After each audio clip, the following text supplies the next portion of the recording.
જય દ્વારકાધીશ મિત્રો. કાનજીભાઈની 8મી વિદાયને હજુ ગણીને 5 દિવસ જ થયા હતા. આખું ગામ શોક અને સ્નાભૂતિથી ઘેરાયેલું હતું. તેઓ ગામના પ્રતિષ્ઠિત અને ધનવાન શેઠ હતા, જેમણે પોતાની મહેનતથી કરોડોની સંપત્તિ ઊભી કરી હતી. હવે તેમના ગયા પછી તેમની સંપત્તિનું શું થશે તેની ચર્ચા ગામના દરેક ચોરે અને પાદરે ચાલતી હતી. ઘરમાં પણ શોકનો માહોલ હતો, પણ એ શોકની પાછળ એક અદ્રશ્ય તણાવ પણ હતો. કાનજીભાઈનો એકમાત્ર પુત્ર રમેશ અને તેની પત્ની રેખા બંનેના મનમાં વસિયતનો વિચાર ધોળાતો હતો. કાનજીભાઈએ વસિયત કર્યું હતું એની જાણ તો સૌને હતી, પણ તેમાં શું લખ્યું હશે તેનો કોઈને અંદાજો નહોતો. રેખા તો મનોમન પોતાને અને પોતાના પુત્રને જ કાનજીભાઈની સંપત્તિના વારસદાર માની બેઠી હતી. આજે વસિયત વાંચવાનો દિવસ હતો. ગામના પ્રતિષ્ઠિત વકીલ શ્રીમાન મહેતા ઘરમાં પ્રવેશ્યા. તેમની સાથે એક લાંબો ભીડભાડવાળો પરબડિયો હતો. ઘરના બધા સભ્યો, નજીકના સગા વહાલા અને પૂર્વ વહુ માધવી પણ હાજર હતી. માધવી અને રમેશના લગ્ન ટૂંકા રહ્યા હતા. 2 વર્ષ પહેલાં જ તેમના છૂટાછેડા થયા હતા, કારણ કે રેખા રમેશના જીવનમાં પ્રવેશી હતી. છૂટાછેડા પછી માધવી પોતાના પિયર પાછી ફરી હતી, પણ કાનજીભાઈ સાથે તેનો સંબંધ ક્યારેય તૂટ્યો નહોતો. તેઓ તેને પોતાની દીકરી જ માનતા હતા. માધવીની આંખોમાં શોક સાચો હતો. તેના મનમાં કોઈ સ્વાર્થ નહોતો. તે માત્ર કાનજીભાઈ પ્રત્યેનો સ્નેહ અને આદર દર્શાવવા આવી હતી. વકીલ મહેતાએ ગંભીર ચહેરે પરબડિયું ખોલ્યું અને ધીમે ધીમે વસિયત વાંચવાનું શરૂ કર્યું. શરૂઆતમાં સામાન્ય વાતો હતી. કાનજીભાઈના વ્યવસાય અને તેમની દીર્ઘદ્રષ્ટિ વિશે. પછી સંપત્તિની વહેંચણી શરૂ થઈ. રમેશ અને રેખાના કાન સરવા થયા. તેમની છાતી ધડકતી હતી. મારી બધી સંપત્તિ, જંગમ અને સ્થાવર એટલે કે રોકડ બેંક બેલેન્સ, શેર, જમીન જાયદાદ, કારખાના, બધું જ. વકીલ મહેતાએ એક ક્ષણનો વિરામ લીધો અને પછી શબ્દોનો બોમ્બ ફોડ્યો. મારી પૂર્વ વહુ માધવીને 51% હિસ્સો અને બાકીના 49% હિસ્સો મારા પુત્ર રમેશને. આખા ઘરમાં સન્નાટો છવાઈ ગયો. પંખાનો અવાજ પણ જાણે અટકી ગયો હતો. રેખાના મોઢામાંથી ચીસ નીકળી ગઈ. ના, આ શક્ય નથી છે. આ જૂઠું છે. મારા સસરા આવું ક્યારેય ન કરે. રમેશ શસ્તબંધ થઈ ગયો. તેના ચહેરા પર ગુસ્સો, આઘાત અને કંઈક અંશે પસ્તાવો પણ દેખાતો હતો. તેણે કાનજીભાઈને કદી ઉલટત પાસ કર્યા નહોતા કે તેમણે વસિયત શા માટે કર્યું છે.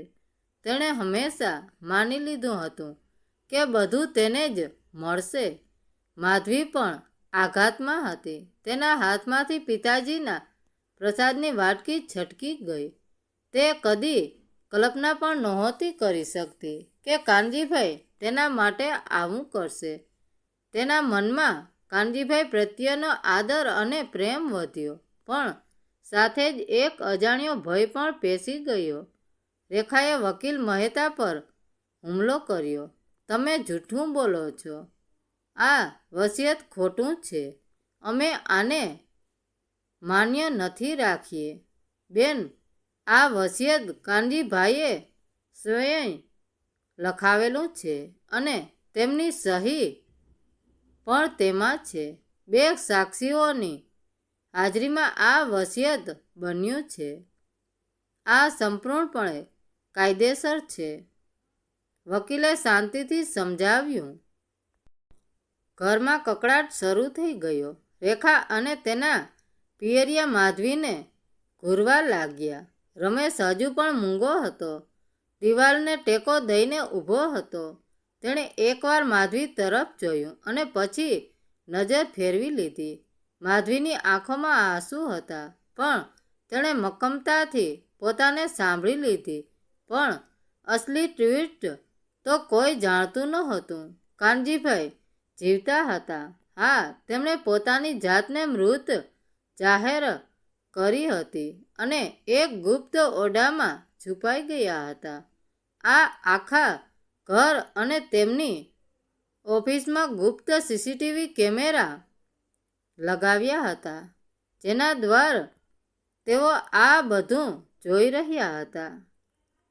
તેમણે આ આખો ખેલ એટલા માટે રચ્યો હતો જેથી તેમના પરિવારના સાચા ચહેરા બહાર આવે. જૂના પુસ્તકોના ઢગલા પાછળ છુપાયેલા ગુપ્ત દરવાજાવાળા રૂમમાં કાનજીભાઈ એક મોટી સ્ક્રીન પર આ બધું જોઈ રહ્યા હતા.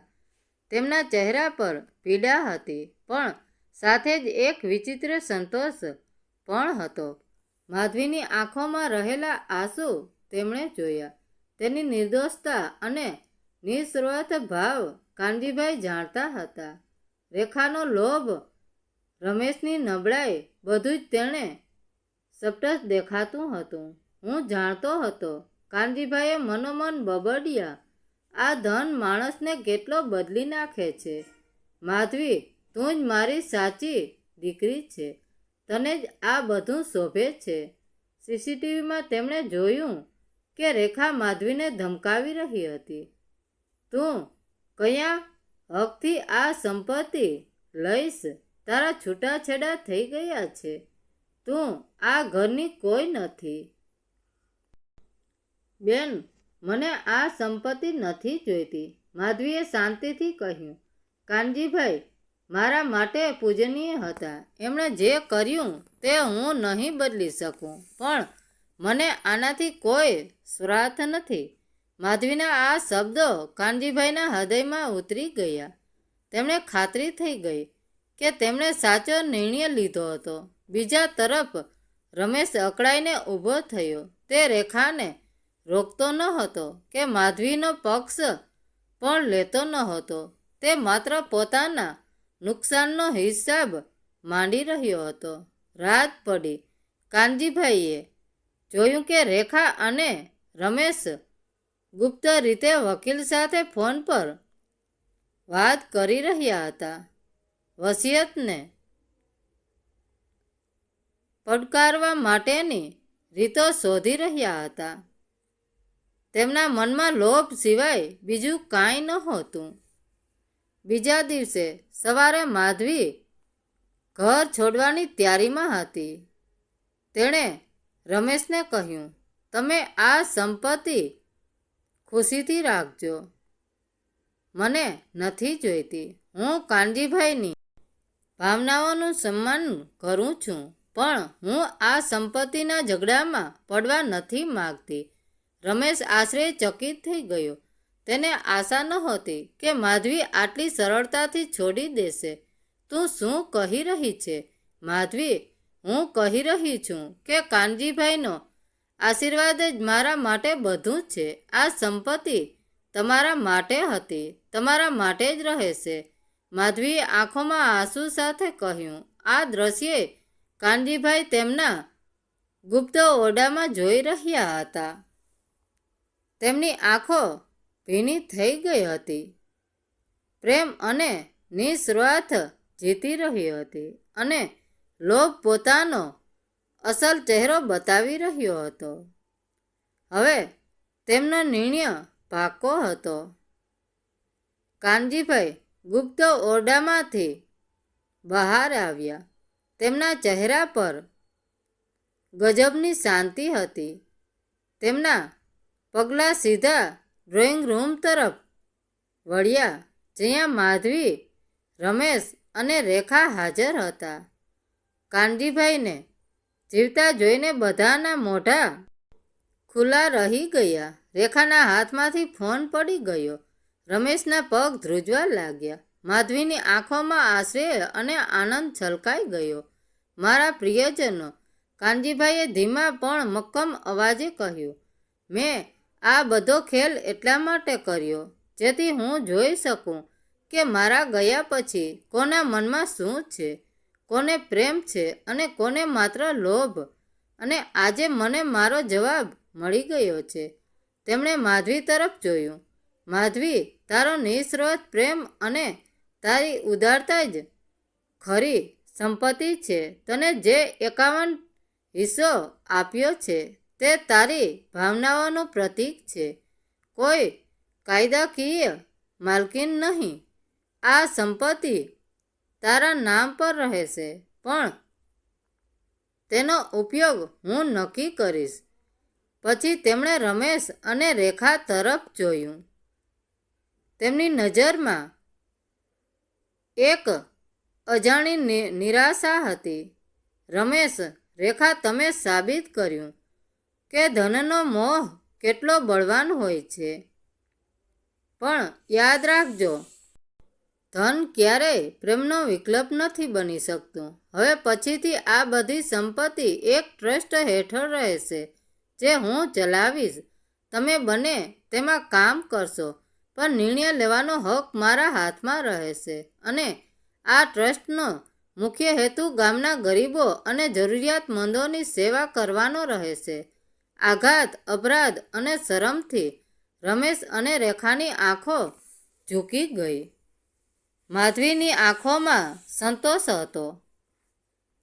કાનજીભાઈ જીત્યા હતા, પ્રેમ જીત્યો હતો અને લોભ હાર્યો હતો. કાનજીભાઈના વસિયતનો ખરો અર્થ હવે સૌને સમજાયો હતો. એ સંપત્તિની નહીં પણ સંબંધોની પરીક્ષા હતી, જેમાં માધવી પાસ થઈ હતી અને બાકીના 100 ફેલ. સૂર્યનું તેજ તેમના ચહેરા પર પડ્યું, જાણે કાનજીભાઈના નિર્ણયોને પ્રકૃતિ પણ ટેકો આપી રહી હોય. તેમણે જીવનનો સાચો પાઠ શીખવી દીધો હતો કે સંપત્તિ ભલે ગમે તેટલી હોય, પણ સંબંધો અને મૂલ્યો જ સાચી પૂંજી છે. મિત્રો, વાર્તા કેવી લાગી? સારી લાગી હોય તો કોમેન્ટ કરીને જરૂર જણાવજો. ધન્યવાદ મિત્રો. રાધે રાધે. જય દ્વારકાધીશ.